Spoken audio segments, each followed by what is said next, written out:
Hi guys, my name is Tesla. I'm Themis. I'm currently a student at Houston Baptist University pursuing my Master's of Theological Studies. I am going to do a media review today. I'm going to review over Dr. Jeff Gibbs, and professor of exegetical theology, and he has a guest with him, Dr. Reed, and I'm also going to be reviewing an article Bernhard done at Southwestern Journal of Theology, and his article is called Suffering Servant. So let's go ahead and get started. I wanted to start out with how the video started with Dr. Jeff and Dr. Reed. So they gave some facts about the book of Isaiah. Isaiah is 66 chapters.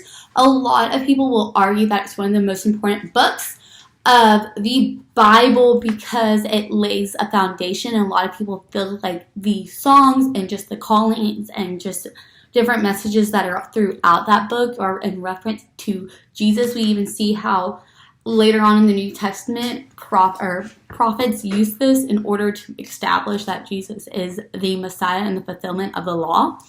Also, Isaiah was a minister for 60 years. He was a part of this amazing journey. He actually went in after he was called in 740 BC after King Uzzah died, and it lasted for 60 years afterwards. He actually calls his wife the prophetess, even though it was never revealed her identity. I thought that was kind of neat. He called his wife that. And then also, many feel like he was a martyr. Nobody really knows for sure, but he was probably he was martyred over there. And so it's neat that we see a prophet that was married and his wife was referred to as prophetess there.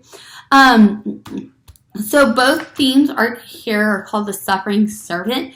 And some of the interesting things in the video was that it was called the servant suffered for the strange sheep. And so how that just the servant suffers and the suffering servant, we just see how it was called throughout the time. So a little background information over this time, or in the chapters. Let's break up the chapters. This is how Dr. Reed actually broke up the chapters. Chapters 1 through 39 of Isaiah was the Assyrian Empire, and the primary parts that we look at for the servant songs that are really popular, the 4 songs that we look to, are in the chapters 40 through 55, and this is during the Babylonian era. And that was a very difficult time, especially for Christians.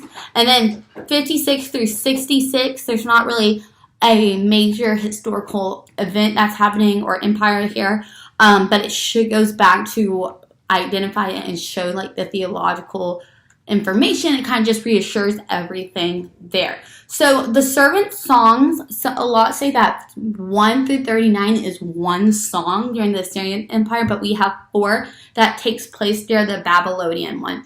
So in the article, the first servant song was for the people of Israel, and the second was to call out the nation, and the nation was reminded of their failure in the past, but also that they now needed to be the light for those. So the first 2 are kind of a difficult season for the Israelites, and the third speaks in first person, but we see that the person here is confident in God, and we see that even though they might get their cheek slapped or their beard the whiskers picked off of their beard here, they're still confident and they'll take the insult but continue to give the message to those that need to hear it. And they say give the message to the weak. And the 4th servant song talks about how it's divinely anointed and divinely appointed and exalted. And although the servant identities are never exactly revealed per se, we can see that a lot of this, when we say the servant, a lot of people assume that it's referring to Jesus now whenever we look at the New Testament and compare it together.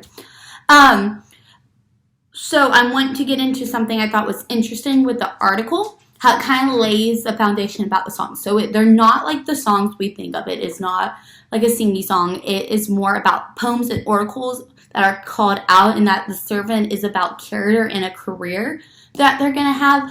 over the actual servant itself. So I think a lot of times when we think of servants, we think about the person who is serving, but we don't really think about necessarily the career that the servant is having to do. So this goes into detail about the servant. The first song was to be viewed without the identity of the servant being revealed, really, and it should be unique. It's a unique stand to be with God. And the most important thing to remember that they are gentle, have humility, they suffer, but they act on behalf of the nation. So it's not just about the person itself or the community that they're helping, it's the nation as a whole, so a heavier population.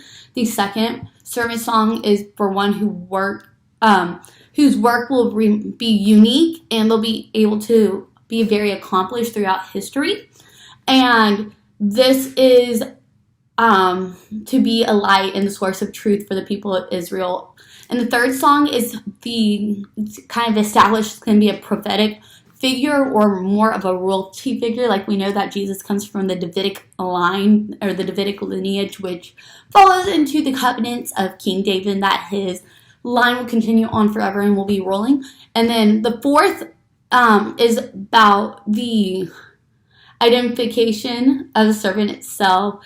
How do you explain this? It is, the servant is to be a unique person, but it is ultimately the eschatological prophet. There will be no other prophets that come from after him, none of this. And we can see how in the books of Matthew, Mark, and Matthew, Mark, and Paul in his letter, especially to the letter of the Romans, or the epistle of the Romans, is used to this to be able to identify this. And the main thing that we see throughout the book of Isaiah is that judgment is coming. The Mishpah, which means justice, is going to be done based on the Torah, which was the teaching and the law. So, thanks guys. Bye.